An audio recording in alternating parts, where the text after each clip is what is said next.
In the second half of this lecture, we will look at different ways of transferring heat from one object to another. In the first half, we talked about this cylinder of gas, and we said we will put heat in it, we will remove heat from it, without specifying how this really happens. So let's talk about a little bit about that now. In general, there are three major ways in which you can transfer thermal energy from one object to another. Those three ways are conduction, convection, and radiation. Your textbook has very nice chapters about conduction, convection, radiation. You should read them to understand the basic physics. So I will only talk about conduction and radiation in this lecture. I will skip convection. Convection is easy to understand conceptually. Math is kind of complicated, so we're not doing any problems on convection anyway. So I'm relying on you reading those chapters. And here we will talk about conduction and radiation. Let's start with conduction. That's slide number 6. Conduction happens when you have a hot object and a cold object, and the hot and cold objects touch. They could either touch each other directly, or there could be some sort of intermediary. We could put a third object in here. And if we have a third object in here, then one end of this object will be hot, another end will be cold, and there will be a flow of thermal energy from the hot end to the cold end. The underlying mechanism behind conduction is simple. We have molecules here, and molecules here, and molecules here. These molecules move faster. So when they collide with slower molecules, there is some exchange of energy. And as a result, the fast molecules become slightly slower, slow molecules become slightly faster. And this will continue. This flow will continue until we reach the equilibrium where everything is at the same temperature. Mathematically, so one question that we often want to ask is, how fast does this process go? Or in other words, how much heat is transferred from one end to another end in unit time? We are looking at a speed at which the heat gets transferred. This is the rate of heat transfer for conduction. And turns out the rate of heat transfer depends on a few things. So first of all, it depends on temperature difference. You have T hot minus T cold. Kind of makes sense. If you have more temperature difference, then there is more heat flow. It's inversely proportional to the distance between these two. If they are separated by a big distance, then there is less heat flow. But if they touch each other, then there is almost instant transfer of heat. It also depends, it's proportional to the area, the touching area, let's say. So if you have hot and cold plates, and if you put them together like this, you will have a higher rate compared to if you put them like this. And then there is this coefficient of thermal conductivity. And this coefficient of thermal conductivity describes properties of this intermediary substance. There are some substances that conduct heat well. There are some that don't conduct heat that well.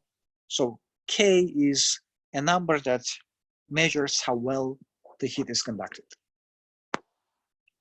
Usually, when you have molecules and atoms tightly packed, you have a higher coefficient of conductivity. And if you have them less densely packed, then you have low coefficient of thermal conductivity. So that's why that's exactly how the insulation of houses works. You put something between the walls that has a lot of empty space. There is air, and there is less chance, less opportunity for molecules to collide. So the thermal conductivity is low. And that's why in the windows, if you have double paned windows, they usually put gases in the middle between two plates. That's because if you had solid glass, the molecules would be more tightly packed, and it would be easier and faster to transfer heat by conduction. So we in EP1 usually don't worry about the details of that. For us, K is just a number, and this is a number that describes thermal conductivity, and this is a number that we will usually look up in tables when we need it. The second way of conducting energy, thermal energy, is radiation. Radiation is kind of difficult to describe mathematically. To understand radiation properly, one would have to learn quantum mechanics. Basically, what's happening is that since every object, no matter how cold, has molecules that move, those moving molecules will spontaneously emit photons. Photons are particles, elementary particles, and when molecules and atoms move faster, they emit high energy photons. When they move slow, they emit low energy photons. Exactly how this emission happens is a very complicated quantum mechanical process, so we're not going to talk about that, obviously. But the point is that every object, as long as it's not at 0 degrees Kelvin, which means absolute, all molecules are absolutely still, which cannot happen, every object emits some sort of radiation. This is obvious for very hot objects like the sun. Sun is very hot, thousands of degrees. And so sun is hot, sun emits radiation, thermal energy by radiation. Your fireplace emits thermal energy by radiation. But the thing is that even objects like tables and human bodies emit radiation. It's just, this is the kind of radiation that a human eye cannot detect. It's an infrared radiation. There are infrared goggles that you can buy for night vision. But everything, every object does emit some amount of radiation. So mathematical description of this radiation isn't that complicated, really. If we think about the power, radiative power, or the rate of radiation, then we have this simple formula, relatively simple formula for radiation. Turns out that radiation depends on temperature, which is not very surprising, but temperature is in the 4th degree. So it's very sensitive to temperature. If you double the temperature, the amount of radiation that you emit, 2 into power 4, 2, 4, 8, 16. Yeah, if you double your temperature, then the amount of radiation that you emit increases 16 times. It also depends on the surface. If you have more surface area, then you radiate more efficiently. It depends on this coefficient called emissivity.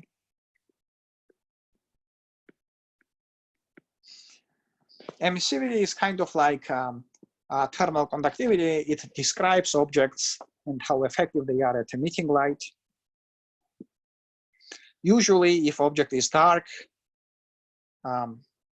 black or brown color, it will have higher emissivity. And if the object is light, white or bright color, it will have low emissivity. This emissivity is a number between 0 and 1. Perfectly white object would not emit any light, and it would reflect all the light, and perfectly black object would be the most effective emitter and absorber of radiation. And then there is this, this constant called Stefan Boltzmann constant sigma. This sigma is the same for all substances. Its numeric value is 5.7 10 to the minus 8. And this is just a constant, like gravitational constant.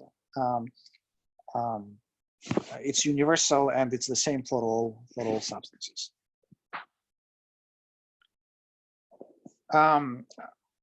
It turns out that if you have absorption, formula for absorption is similar.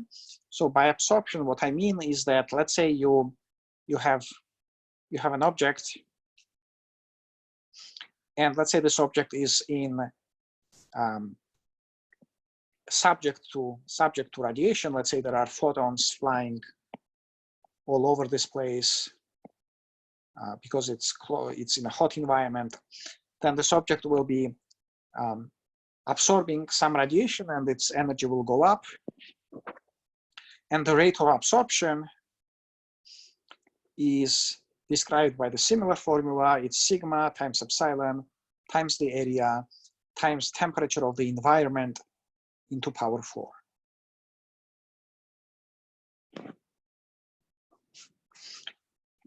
So I will skip convection, as I mentioned, and I would encourage you to read about convection and radiation more in your textbook.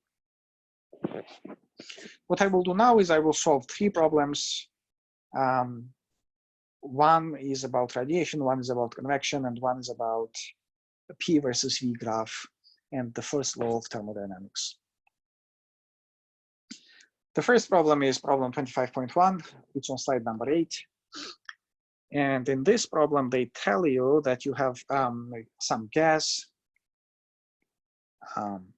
And this gas goes through a cycle where its pressure and volume change, but they return to their original values.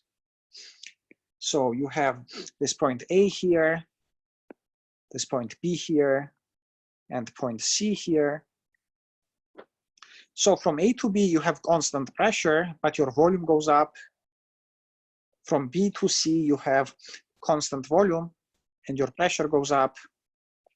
And then from C to A, both your volume and pressure drop, so you get back to your original position. Okay, so what else do they tell you? They give you a bunch of other numbers, and there are 2 questions. The one question is, how much work is done when you move from A to C, and how much work is done when you move from A to B? So let's first think about what's happening here. There is some process where volume and pressure change. And as those changes happen, the energy of the gas will also change. Let's say this gas had some energy EA here, some energy EB here, and some energy EC here. So we don't know exactly what those energies are, but this gas had some energies. So they tell you that when you move from point C to point A, your energy goes down by 160 joules.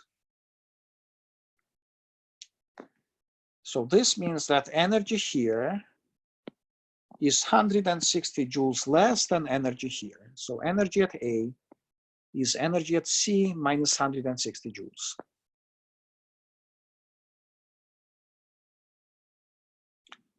They also tell you that when you move from point A to point B, the amount of heat that you gain is 200 joules.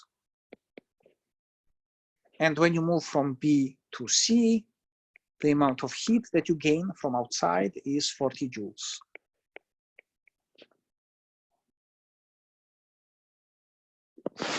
Now, the first question is, how much work does the gas do when it moves from A to B and then to C? So the amount of work as you move from A to B to C. To solve this problem, what I will do is I will write down the first law of thermodynamics. The first law of thermodynamics tells me that when I move from A to B to C, the amount of heat that I gain from the surroundings is equal to the change in my internal energy plus the amount of work that I do. Let's see if I have all the pieces that go into this equation. When I go from A to B to C, I first gain 200 joules of heat, and then I gain 40 joules of heat. So that's the total of 240 joules of heat. Now, by how much does my energy change when I go from here to here? So here I had 160 joules less energy. So I'm gaining, when I'm going from here to here, I'm gaining 160 joules of energy. And then there is work. So if you look at this equation, then it's obvious that the amount of work that you did is 240 minus 160, that's 80 joules. And so basically it's 80 joules because from here to here, you gained 240 joules of energy. You absorbed 240 joules of heat, but your energy only went up by 160 joules. So the remaining 80 joules, since the energy is conserved, you must have spent on work. Part A, the answer is 80 joules. In part B, they ask you, what's the work that you do from A to B?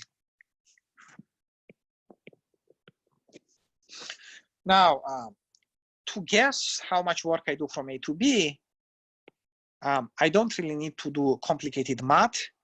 I just have to look at this graph. And one thing that I see here is that when I move from B to C, my volume doesn't change. So this is volume. I move straight up. Between B and C, my volume doesn't change. And since work is pressure times the change of volume, and since volume doesn't change, this means that between B and C, I did 0 work.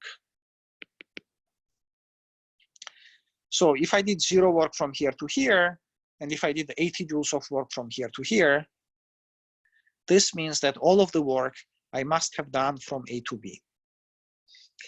So in this case, answer to part B is also 80 joules.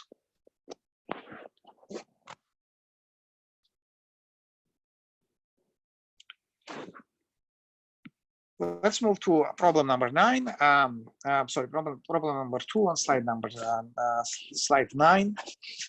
In this problem, you are asked, you are told that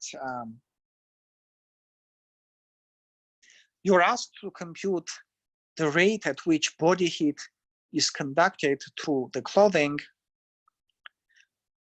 and you are given a bunch of numbers. So you have a skier, and skier's body is covered by clothing. So it's cold outside. The body itself is hot, but since there is some insulation, you don't immediately lose all of the heat. There is some rate at which you lose heat. And so we need to find that rate.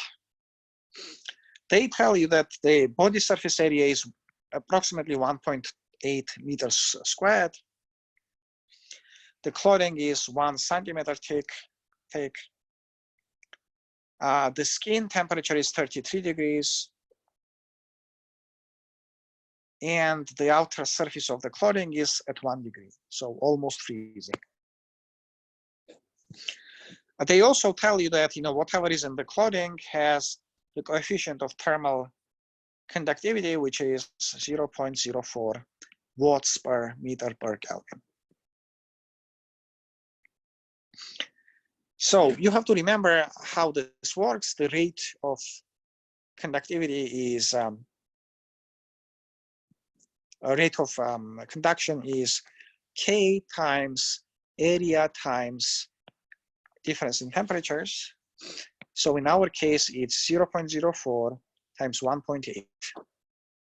And there is L in here, sorry, divided by L.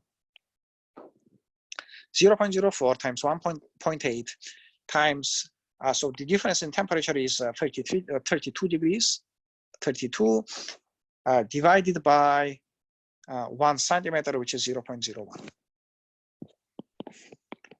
So that's 4 times 1.8, which is 6.2 times 32.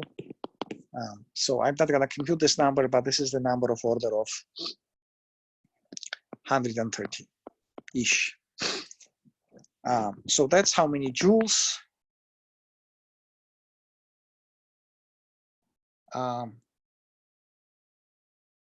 of energy you lose per unit time. In part B, sorry, per second. In part B, they tell you that the skier fell and the clothes became soaked. So usually when you wear clothes that protect you from cold, those clothes are made from substances that have low thermal conductivity on purpose. But if they get soaked, then there is water in here. Water molecules are kind of densely packed. And so this will increase your conductivity. And in wet clothes, now the conductivity is 0.6 watts per meter per Kelvin.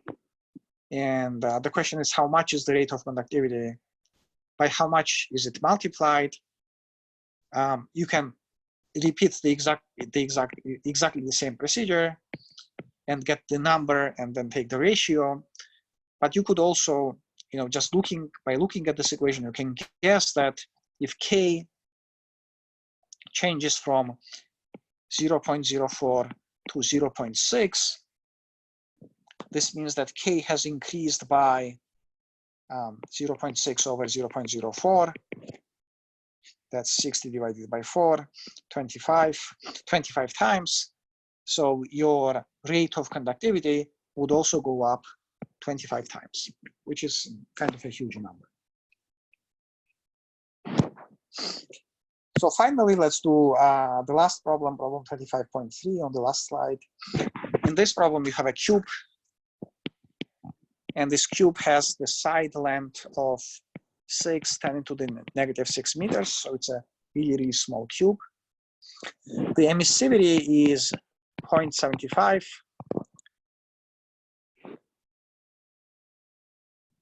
And it's at -100 degrees.